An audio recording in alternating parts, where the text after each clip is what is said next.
Hey, this is ScottPhotographyBonsai.com. Today I'm here with the EOS-M camera. I'm going to try it out. Today is pretty nice weather-wise, over 32 degrees. I think actually around 37. So definitely took this opportunity to try out the camera and get some exercise. So we'll see how it works out. It's nice and small, as you can see. Whoa, as I trip in the snow. Off the bat you can see in the brightness it's really difficult to see the LCD screen. But that's just something you have to deal with these type of cameras.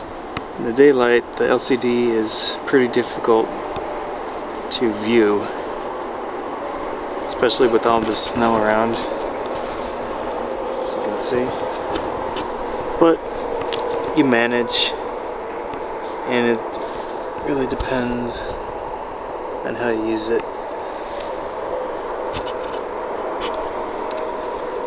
Overall, I like the size of the camera, and the touch sensitivity to the screen is really high.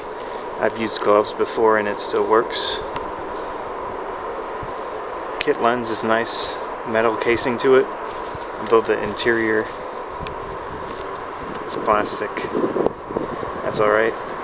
It's a nice solid lens. I've already used the camera 2 times in the bitter cold and it still works, which is good.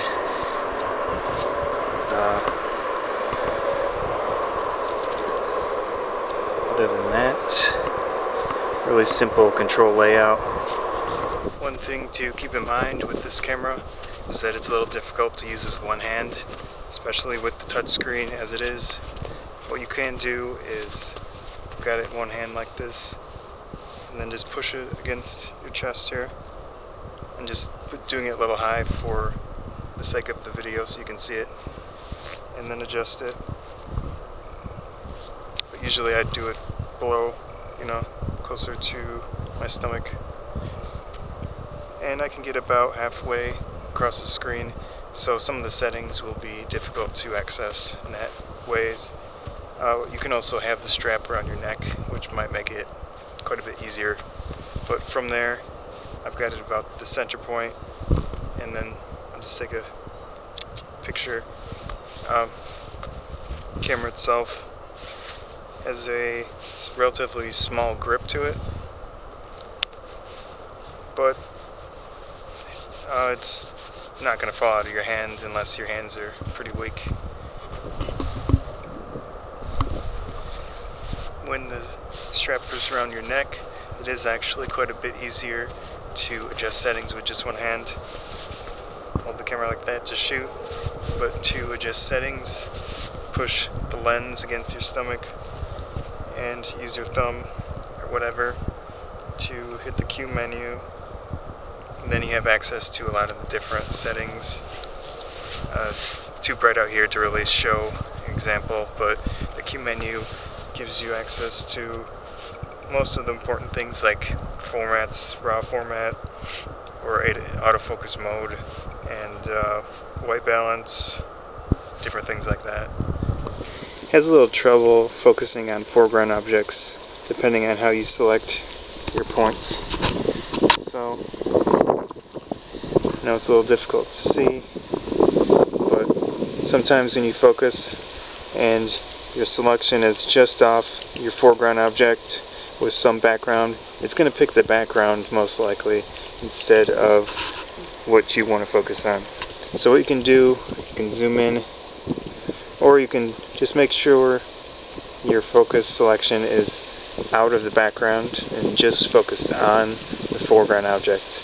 But what you can also do is, there's a magnifying glass in the lower right, and then start zooming in on your object, and hopefully it will pick the foreground.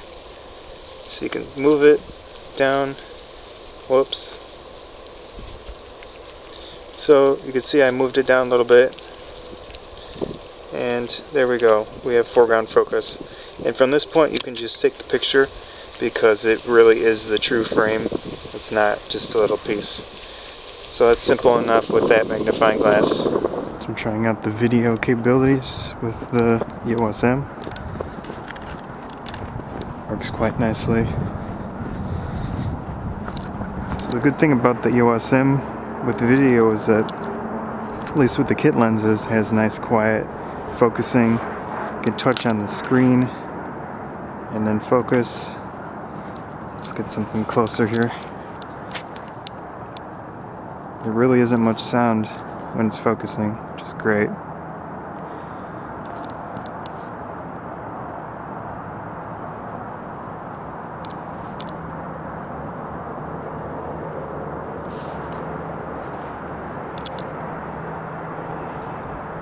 It's kind of one of the biggest reasons that I went with this camera, besides the lower price. It used to be around 800 United States currency, but now if you can find a seller that still has them, less than about 300, maybe plus or minus $50. For what it is, that's definitely a great value. The zoom on the kit lens is a little stiff, but it's nice and smooth. So with the right technique, probably use it in video.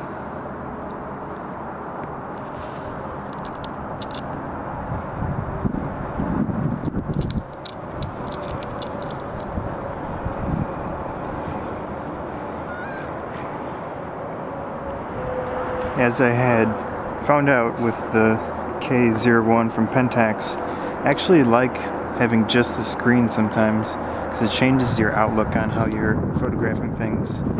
You take angles that aren't normally used, and I think it works out nicely sometimes. But this camera, you can also take a photo in video mode while you're recording, which is nice. So overall, I really like the camera so far. It's simple to use, it's relatively quick, even though people say the autofocus is not that great. It's good enough, in my opinion. And I've been doing photography for quite a while, so maybe your experience might vary, but it's good enough. Camera so far, images turn out relatively nice.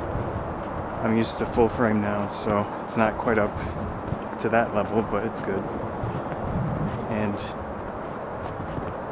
camera's got a nice lens, kit lens. I like the quiet focusing and all that. Touch screen is great. Adds a whole new dimension to the photography of how you focus and all that, and changing settings. I wasn't too sure about the whole lack of buttons, but it works well enough, and sometimes I can change settings quicker with the screen than, you know, multiple button combinations of some cameras.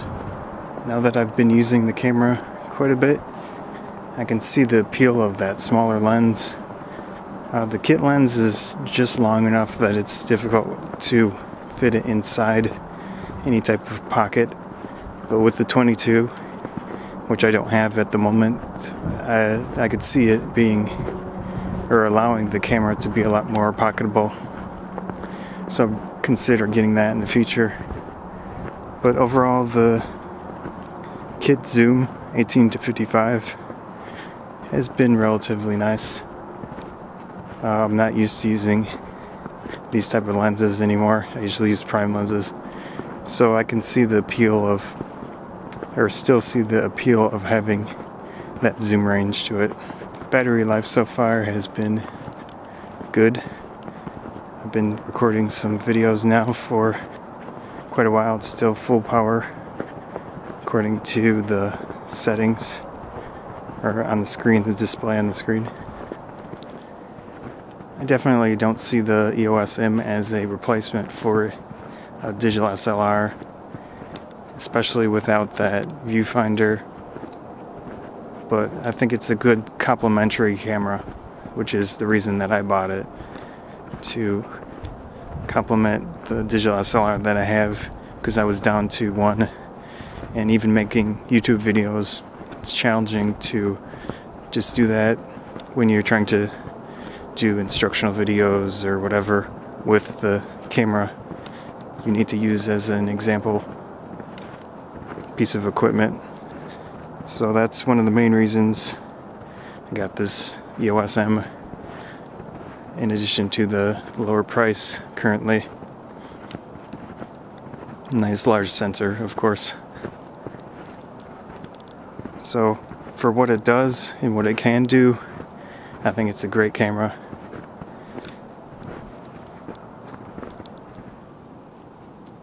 One nice thing about this camera, as I mentioned, video, do a lot of good stuff in there.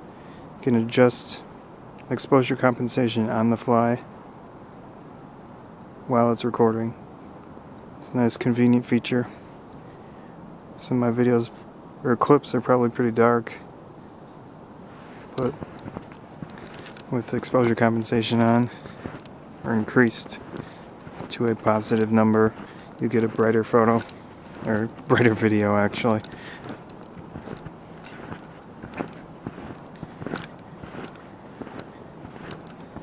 And that works well with the touchscreen. You just press on the back, there's an exposure compensation showing your current value, and then you've got a plus and minus on the screen to adjust it.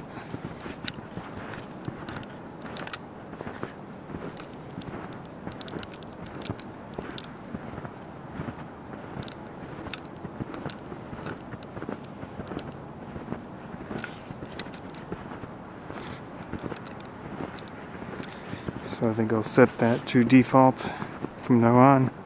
My previous clips were in negative 0.7, I believe, just to protect highlights a little bit. But I'm going to try it at 0 for the rest of these clips, see if there's a major difference. Now, I'm not sure if the lens's stabilizer is used in video or not, but it does have stabilization in the kit lens. I'm not too fond of stabilized lenses in general because of the photography that I do. I take a lot of photos of people, so they naturally move a little bit. If you're using a slow shutter speed, even with a stabilized lens, you're going to get the blur of the person because, you know, the stabilizer is only good for still objects. So I prefer just to use faster shutter speeds, maybe higher ISO.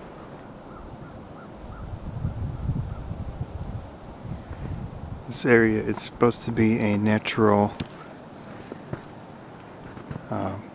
prairie land restoration. Of course, Illinois. So they stuck in some of the native plants and just let it do its thing, I guess. They probably go through and weed out all of the invasive or foreign plants so that you can have that historic look to the area with all of the grasses and such.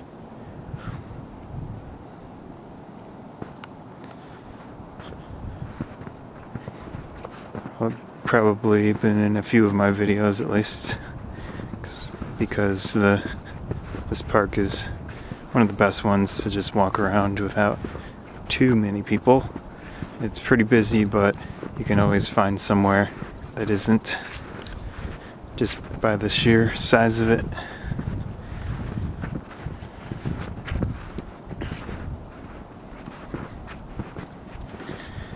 Throughout my videos, or clips of this video, anything that is first person is likely with the EOS-M, and anything with my face in it or showing the EOS-M as an example is with the Pentax Optio WG-2.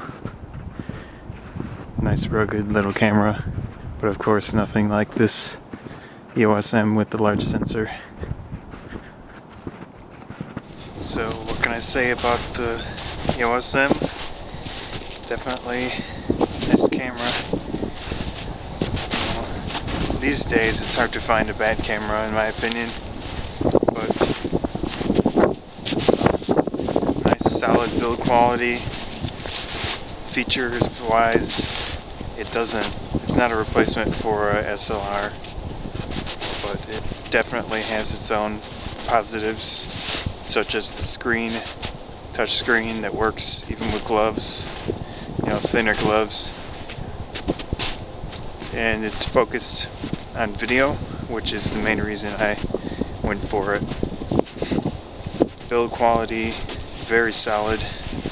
I mean, originally $800 or so United States currency, and even though it went down in price a lot because it isn't that popular, I think even $800, I don't know, I don't think I would have bought it, but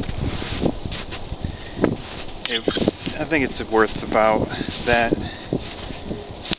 But it's the current price is definitely a great value. Kit lens, nice and solid as well. Has the aluminum casing, which you don't see that often these days. And it is, at least the camera body was assembled in Japan,